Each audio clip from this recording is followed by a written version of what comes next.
What's up, guys? Jaythestingray back here again for another WTF movie review for you, and boy do I have a doozy. This is Christmas Vacation 2, that's right, Part 2, in case you weren't aware that they made a sequel to the 1989 National Lampoon's Christmas Vacation, which I consider a Christmas classic, but let me paint you guys a picture. Okay, this is 2003. Probably shot this thing in 2002.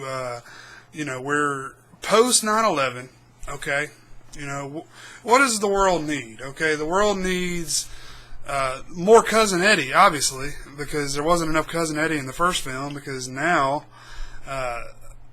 Randy Quaid is that much more obnoxious, and he's much fatter, and they thought this was going to be a good idea. This is let's take what worked in the first film and just try to do it exactly the same with like hardly any budget and awful writer, awful director, and this film's got a decent cast in it. Of course, Randy Quaid, lots of like old character actors are in here. Ed Asner's in there. Let's see. Eric Idle comes back to reprise his role as the victim. He was the victim. I know he was the victim in the European Vacation movie. I'm not sure if he was in the original Vacation, but he comes back to reprise his role. Fred Willard is in here.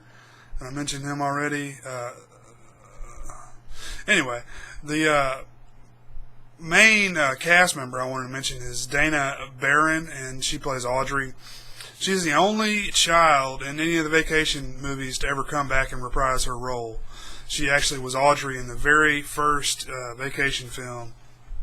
So she's back. But, man, what the fuck is happening here? Like, this is a perfect candidate for me to do this type of review on because, a year or two ago, I didn't even know this movie existed. And I heard about it, and I said, I gotta watch this. Sat down, had a night plan last night with my wife, and I made her watch this movie, and I gotta say, it really ruined the night. It really ruined my night last night, and this is a perfect example of why comedy is bad. And, I know I try not to do too many comedies on this series of reviews because it is so subjective, but this movie is just god-awful, man. You take all the things that are so great about the original Christmas Vacation movie, and you just, turn them up, and it just doesn't work like that. You can't just do more of the same thing and expect it to work as well as the first movie. Eddie is...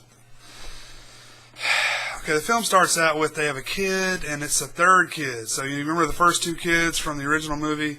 This one's back, and guess his name is fucking Third, believe it or not. The kid's name is Third Johnson. That's Eddie's kid, and he's like, I don't know, 13 or some shit. He's way too old to have a kid that young. But he's back, and he's like really smart. Somehow, this kid is really smart. And he's this Eddie works for this company where they, I don't know, the company's name is Christmas Time apparently, and he's working with this monkey. And I don't know what they're doing, trying to compare his IQ versus it's a chimpanzee actually, not a monkey, but the monkey bites him and he gets fired. Eddie gets fired, but he doesn't want him to. The company doesn't want Eddie to sue because he got bit by the monkey. So they send him on a Hawaiian vacation. And before all that happened, Audrey, the original Audrey, comes back. She's all upset. She's getting a divorce from her husband, whatever. So she's coming along on the trip too. Their uncle shows up. That's Ed Asner. He shows up. He's going too. And they all go. They go to this trip to Hawaii. They're going to spend Christmas there. Who the fuck knows why? But that's what's happening. Great writing, I got to mention. This is Marty Simmons is the writer on this particular piece of work. But they get there, and there's a Hawaiian lady who joins the the motley crew of people there. and the film really takes off when they're going to go on a boat ride. The captain's not there, so they got to fucking drive the boat themselves. So Ed Asner steps up and says, you know, used to be a boat captain in some dumb war, and I'm going to drive this boat. They go out, they fuck up, they hit a rock, the boat sinks, whatever, and they have to swim to this, like, island. And then it's like Castaway with these people on this island, and it's Christmas time. They're trapped on this island, they gotta find food, they gotta find water. What the fuck, right? But, yeah, this is all these characters, and they're trying to have a good Christmas. They're trying to build a house, do all these retarded things that you would never do when you're trapped on an island. Eddie, he brews his own beer out of bananas, and that's a thing. But, oh my God. Just why? Why does this exist? But this is feature length, believe it or not. I was looking, and even though it felt like about 3 hours, it's like about an hour 25. And for, you know, the majority of the movie, they just take these scenes and they stretch them out so they're long and boring and hard to watch. You know, there's at the end of the film, Eddie's flying a plane for some stupid reason. The pilot passed out, whatever. So Eddie's got to land this plane. That's how they escape off the island. And it's like 15 minutes of him flying around the, you know, traffic control tower, and it's just really ridiculously long and played out. But this movie, I did chuckle one time. I will say that. I did laugh one time at something Eddie said that I thought was funny. Because, I mean, Randy Quaid is, you know, he's a funny dude, but he doesn't work in this movie. In this particular movie, because it's too much.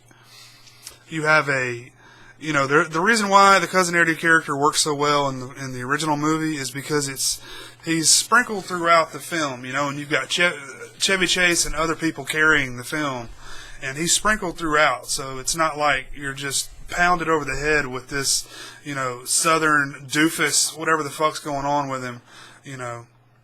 That's why the original film worked, and that's why this film doesn't work. But I did laugh the one time. I chuckled. I was surprised at that. The rest of the time, me and my wife were both just like, man, what is happening here?